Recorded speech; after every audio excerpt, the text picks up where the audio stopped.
आज बुलढाणा जिल्ह्यामध्ये हनुमान जन्मोत्सव मोठ्या उत्साहात साजरा होत आहे आणि आपण सध्या मेळघाट तालुक्यातल्या खंडाळादेवी या गावामध्ये आहे. या ठिकाणी देखील हनुमान जन्मोत्सव मोठ्या उत्साहात साजरा भाविक करीत आहे आणि या ठिकाणी जे हनुमान जन्मोत्सव निमित्त रामनवमी निमित्ताचे जे सोंग राहतात या ठिकाणी नागरिक करीत आहे. आपण या नागरिकांशी देखील चर्चा करणार आहोत.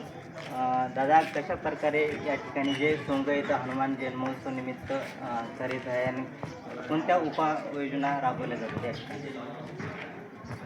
की आमच्या ठिकाणी दरवर्षी हा कार्यक्रम राहतो.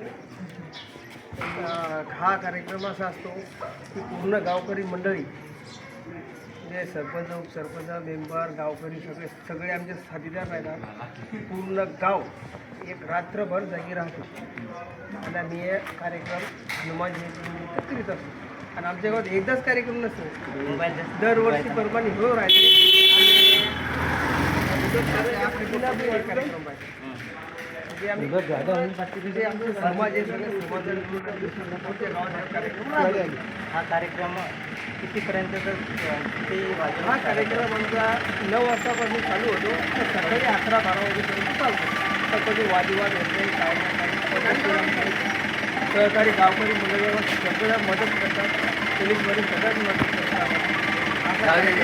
आत्तापर्यंत त्या जवळपास जेवढे खडे आहेत दरवर्षीप्रमाणे हा कार्यक्रम जास्त आहे.